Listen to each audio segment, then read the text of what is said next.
স্বাগত একুশে বিজনেসের সঙ্গে আছি মহিমা পলি।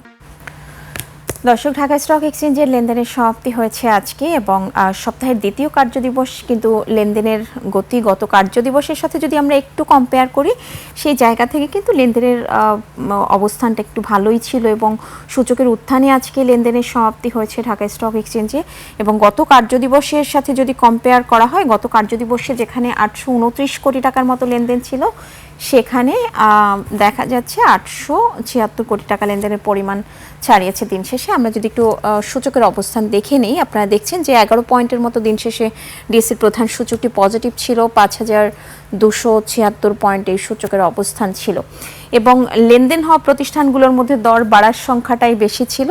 আপনারা যেটা দেখতে পাচ্ছেন যে 185টি প্রতিষ্ঠানের শেয়ারের দর বেড়েছে, দর হারানোর সংখ্যা দর্শক এখানে হয়তো কিছুটা কারেকশনের বিষয় আছে। আমরা যেটা জানি যে দিন শেষে ঢাকা স্টক এক্সচেঞ্জের যে চিত্র রয়েছে, 174টি প্রতিষ্ঠানের শেয়ারের দর বেড়ে লেনদেনের সমাপ্তি হয়েছে, দর হারানোর সংখ্যা 159টি এবং 63টি প্রতিষ্ঠানের শেয়ারের দর অপরিবর্তিত ছিল সারাদিন জুড়ে এবং টার্নওভারের পরিমাণ ছাড়িয়েছে আমি যেটা বলছিলাম 876 কোটি টাকার কিছুটা বেশি।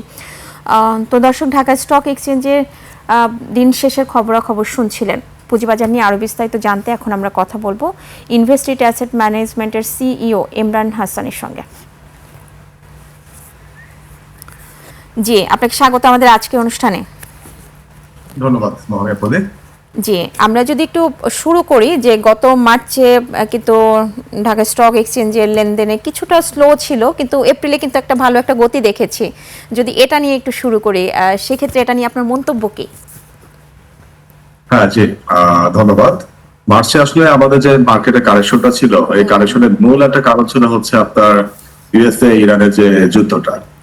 তো এই যে গ্লোবাল মিডল ইস্টের ক্রাইসিস এবং সেটার কারণে ফুয়েল প্রাইসের হাইক, সেটার পসিবল ইম্প্যাক্ট আমাদের দেশে ইকোনমিতে এবং এটা সারা পৃথিবীতে এই ইম্প্যাক্টটা হয়েছে, যে কারণে মার্চে আমাদের মার্কেটটাতে একটা সম্ভবত প্রফিট টেকিং না বলবো, কারেকশন দেখা গিয়েছিল।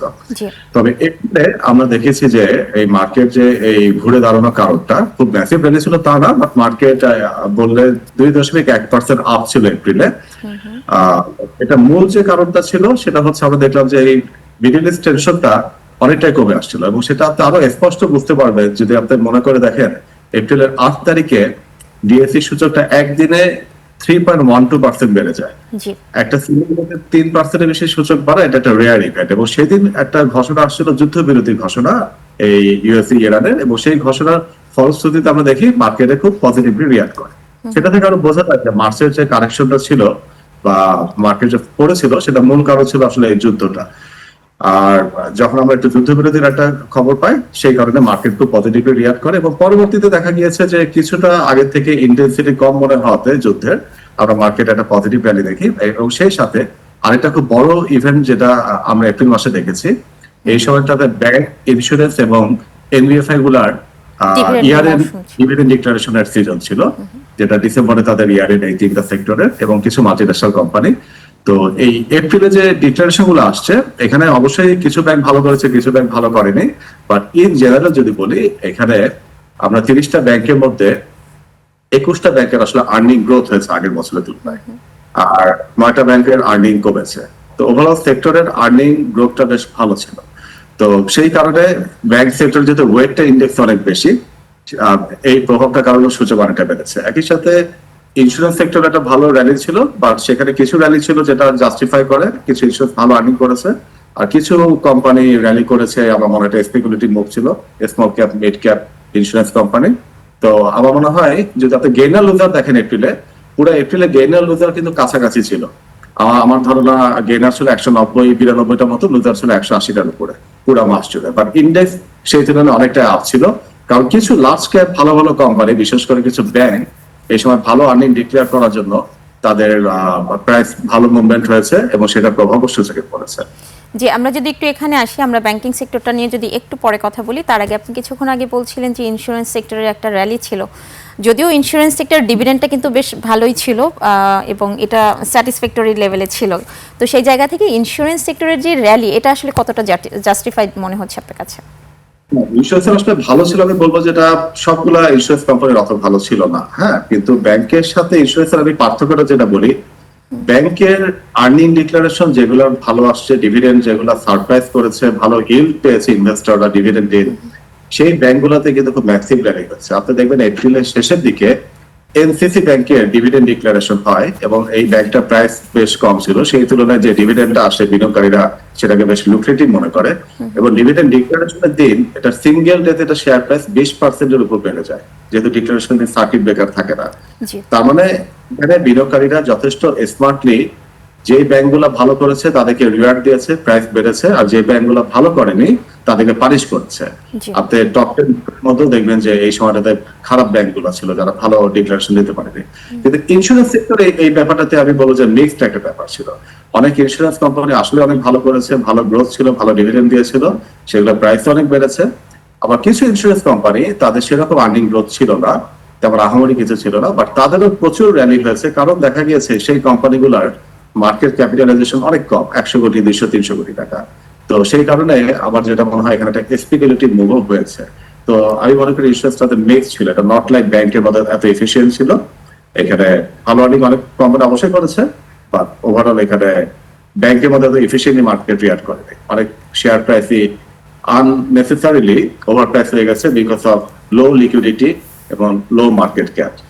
কিন্তু ব্যাংকিং সেক্টরের হচ্ছে একটা ভালো গতি থাকলেও এখানে একটা হতাশার বিষয় রয়েছে যে 14টি ব্যাংক কিন্তু ডিভিডেন্ড না দিতে পারায় সেখানে জেড ক্যাটাগরিতে তাদের স্থানান্তর করা হচ্ছে, সেটা নিয়ে কি বলবেন? হ্যাঁ, এটা আসলে দেখেন এটা একটা মানে আমি মনে করি এটা ন্যাচারাল প্রসেস, আমি হতাশা বলবো না। হ্যাঁ, কারণ হচ্ছে আমাদের কোন ব্যাংকগুলো প্রবলেম ব্যাংক বা অত ভালো করতে পারছিল না সেই জিনিসটা আমাদের মোটামুটি আমরা জানতাম, মানে সবাই জানতো। এবং যে ব্যাংকগুলো ডিভিডেন্ড দিতে পারেনি এর মধ্যে আপনার তাদের অবস্থা আগে থেকে একটু স্ট্রাগলিং অবস্থাতে ছিল। তো সেটা না দিতে পারার জন্য যারা তারা জেড ক্যাটাগরিতে গিয়েছে, প্লাস আরো কিছু ডিভিডেন্ড দেওয়ার জন্য আরো কিছু রুল আছে যেগুলো তারা কমপ্লাই করতে পারেনি। তো আমি মনে করি এটা স্বাভাবিক একটা প্রক্রিয়া, সবগুলা কোম্পানি একসাথে ভালো করবে না, তাহলে আসলে স্টক মার্কেটে ওই ডিফারেন্সিয়েট করার এই বিষয়টা বা ইনভেস্টমেন্ট ম্যানেজ করার বিষয়টা আসতো না, এই জিনিসগুলা থাকবে। আর যদি আপনি 14টা যদিও ডিভিডেন্ড দিতে পারেনি, আর 30টা ডিক্লারেশন আসছে এপ্রিল মাসে, এর মধ্যে 21টা ব্যাংকের কিন্তু আপনার আর্নিং তার আগের বছর থেকে গ্রো করেছে, অথবা ডিভিডেন্ড সে দিতে পারেনি সবগুলাই, কিন্তু আর্নিং গ্রো করেছে, আর 9টার আর্নিং ফল করেছে। তো ওভারঅল যদি আপনি সেক্টর চিন্তা করে বলেন 30টার মধ্যে 21টা মানে এখানে মেজরিটি ব্যাংকই কিন্তু গ্রো করেছে আগের তুলনায়। তাই মনে করি সেই হিসাবে এটা সেক্টরের হেলথটা যথেষ্ট হেলদি এবং ভালো আগের তুলনায়, যেটা আমরা চিন্তা করি। ওভারঅল এই যে বাজার সিচুয়েশন সবকিছু কম্পেয়ার করে যদি আমি জানতে চাই যে এই যে সামনের দিনগুলোতে বিনিয়োগকারীদের আগ্রহটা কোন সেক্টরের দিকে থাকতে পারে বলে মনে হচ্ছে আপনার? সরি, আরেকবার বলবেন, ব্যাংকিং সেক্টরে কতটা থাকতে পারে জানতে চাচ্ছেন? না, ওভারঅল যে এই যে সিচুয়েশন ডিভিডেন্ড বলেন বা ইপিএস বলেন সবকিছু কম্পেয়ার করে সামনের দিনগুলোতে বিনিয়োগকারীদের আকর্ষণ কোন সেক্টরের দিকে থাকতে পারে? আচ্ছা, এটা আসলে আমাদের আপনি ডিএসসি তে যদি লক্ষ্য করেন আপনি দেখবেন এখানে সবসময় সেক্টর রোটেশন একটা থাকে। এটা যদিও একটা শর্ট টার্ম ফেনোমেনা, বাট এই জিনিসটা ঘুরে ফিরে আসে। যেমন গত মাসটাতে বিনিয়োগকারীদের আগ্রহ ছিল ব্যাংকিং সেক্টরে, ইন্স্যুরেন্স সেক্টরে, কিছু সিলেক্টিভ ইঞ্জিনিয়ারিং সেক্টর, কিছু ইঞ্জিনিয়ারিং কোম্পানিতে ম্যাসিভ র্যালি করেছে, যেরকম ডমিনেজ, পিএসআরএম কিছুটা ম্যাসিভটা, মির আক্তার, তারপর কিছু টেক্সটাইল কোম্পানি, কিছু আইটি কোম্পানি। আবার অন্যদিকে ফার্মাসিউটিক্যাল সেক্টর, যেটা আমরা মোটামুটি একটা ডিফেন্সিভ সেক্টর মনে করি এবং একটা স্ট্রং সেক্টর মনে করি, সেই আন্দাজে এপ্রিলে পারফর্ম করতে পারে না। তো আমার যেটা মনে হয় যে যেহেতু একটা রোটেশন হয়ে আসে, ফুয়েল এন্ড পাওয়ারও সেরকম পারফর্ম করতে পারেনি। তো সেখান থেকে এখন যেগুলা অলরেডি অনেকটা প্রাইস বেড়ে গেছে, এটা নর্মাল যে সাইকেলে যেটা কাজ করে, বিনিয়োগকারীরা তারপর প্রফিট টেক করে দেখা যায় নতুন সেক্টর আমরা টাকা ঢুকায়। তো সেই হিসাবে যে সেক্টরগুলোতে এখন এরকম মুভমেন্ট হয়নি, যেরকম ফার্মাসিউটিক্যাল, ফুয়েল এন্ড পাওয়ার, আমার মনে হয় সেদিকে কিছুটা মানি ফ্লো হতে পারে।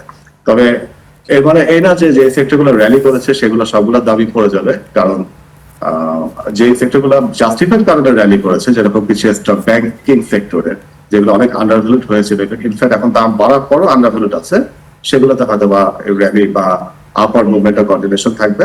আর অন্যদিকে আমি যে সেক্টরগুলো বললাম যেগুলোতে ওইভাবে মুভমেন্ট হয়নি বা ভালো ভালো স্টক আছে, যেরকম ফার্মাসিউটিক্যাল, তারপর আপনার ইয়ের কথা বললাম ফুয়েল অ্যান্ড পাওয়ার, আমাদের এসব সেক্টরও কিছু মানি ফ্লো আসবে। বাট এটা একটা কন্টিনিউয়াস প্রসেস আসলে।